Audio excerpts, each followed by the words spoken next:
Hello class. In this lesson we will go over section 2.5 from the textbook, transformation of functions. Transformation of functions allow us to graph functions without using the classical point plotting method. Means we don't need to plot point. We go from just a graph we know and then we graph a new function. So objectives: the vertical shift, the horizontal shift, reflection about the y-axis, and the reflection about the x-axis. So first, the vertical shift means if you have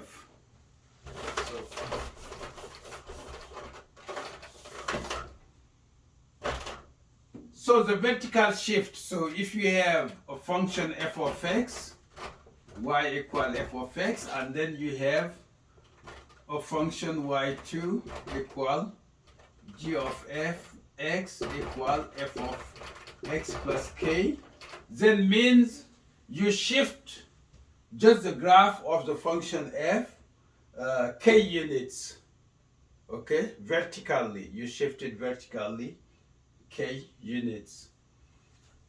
So let's see an example of vertical shift. Before we see some examples, I will remind you of some graphs, like basic graphs, because you have to know a graph in order to use the transformations of function. So that's why I'm going to show you some graphs first. For example, the quadratic function, the basic quadratic function y equal x squared. So you have the graph.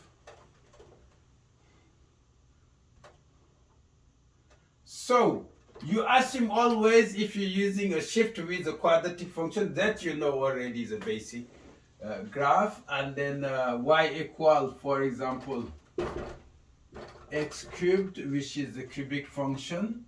So you have the graph, so xy, so the cubic function graphs approximately like that. So that's y equal x cubed, and then we're going to graph radical x also. So radical x, so y equal radical x, so the graph will be xy from 0, and then so that's y equal radical x, and then we're going to graph the absolute value also. So y equal absolute value of x.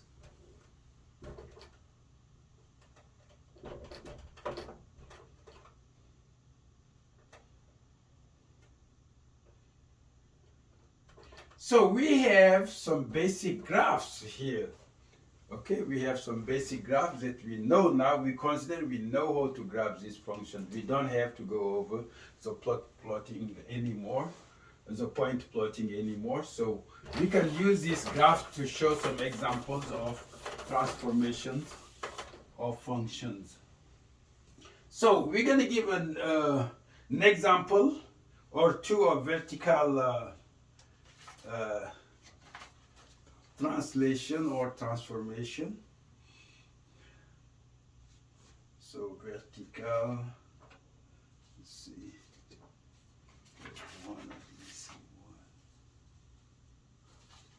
okay, let's see. For vertical, let's consider the function f of x equal radical of x plus 1.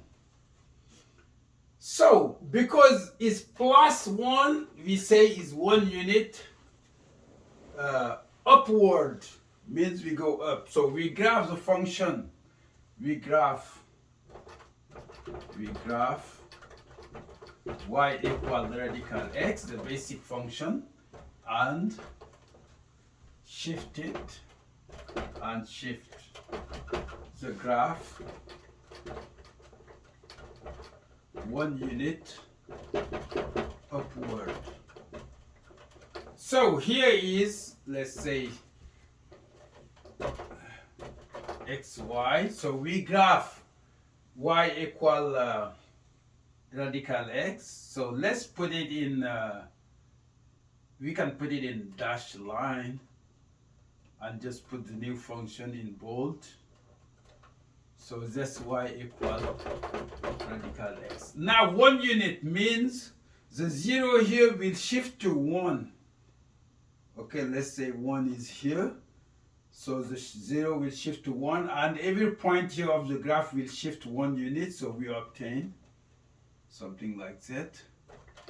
So this is y equal radical of x plus 1. We can do the same for, let's say we shift, we have radical x minus 5, for example. So I'm going to add here. So for y equal radical x minus 5, we will shift down because it's minus 5 units. Shift down. Shift down 5 units. So we will shift down 5 units. So means we count 5 units here. Let's say 1, 2, 3, 4, 5. So negative 5 here. And then we have, let me do another color. So we will have, so this will be y equal radical of x minus 5. So this is for the vertical shift. Now we will see for the horizontal shift, the next objective.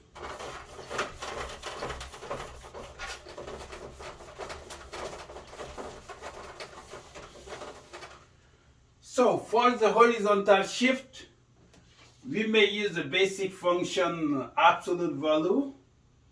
Okay.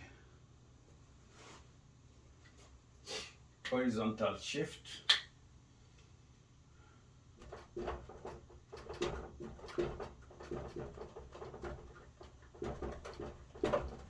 Let's consider the function f of x equal absolute value of x plus 5 and the function gx equal absolute value of x minus 3. So for the first function we have plus, so we shift it left 5 units. For f of x, we will shift the graph. We will shift the graph of y equal absolute value of x 5 units to the left. And for g is going to be 3 units to the right. For gx, it will be 3 units to the right. So we graph here. We start by graphing the basic function y equal absolute value of x. So absolute value, we know we're gonna graph it with dashed line. So this absolute value. So for so we can say y equal, and then for f we said we will shift it 5 units to the left. So we will have 1, 2, 3, 4, negative 5 here, and then the graph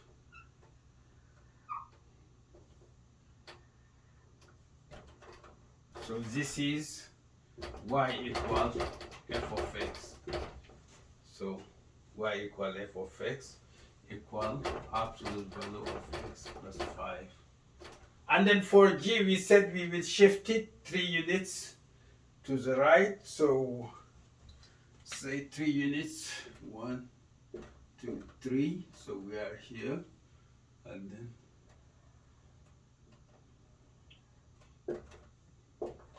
So y equal absolute value of x minus 3.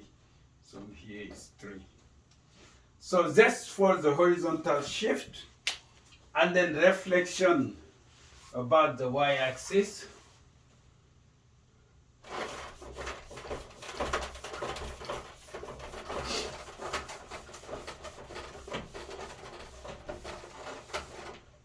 Let's consider, for example, the function f of x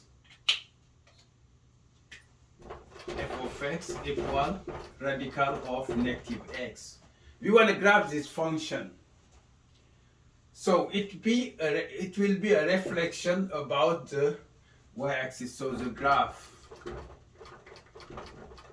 of f of x is the reflection about the y-axis. We have the negative x inside, that's why it's a reflection about the y-axis. About the y-axis of y equal radical of x. Or the graph of y equal radical of x. So we graph radical of x first. So radical of x, we know the graph is doing this, so y equal. And then we reflect about, so each point here, let's say this point will be reflected here. This point is on the axis, so it stays there, not reflected. It will not change when it's on the axis of reflection. This point, for example, will be somewhere here, and then so on. We will have, so this gives us a reflection.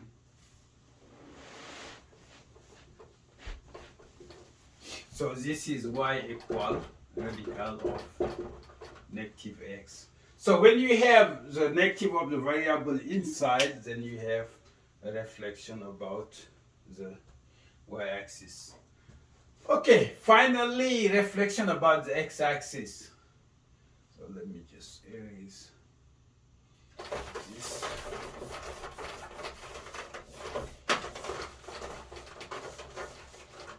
For the reflection about the x-axis, we can consider the following example here.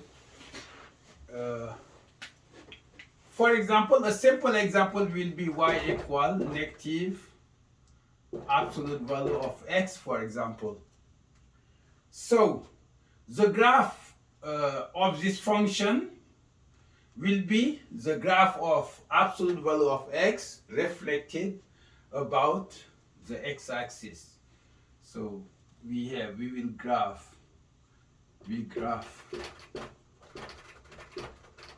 y equal absolute value of x and then reflect the graph about the x-axis. So absolute value of x, we learn at the beginning how to graph it. So we have, I just put it in dashed line.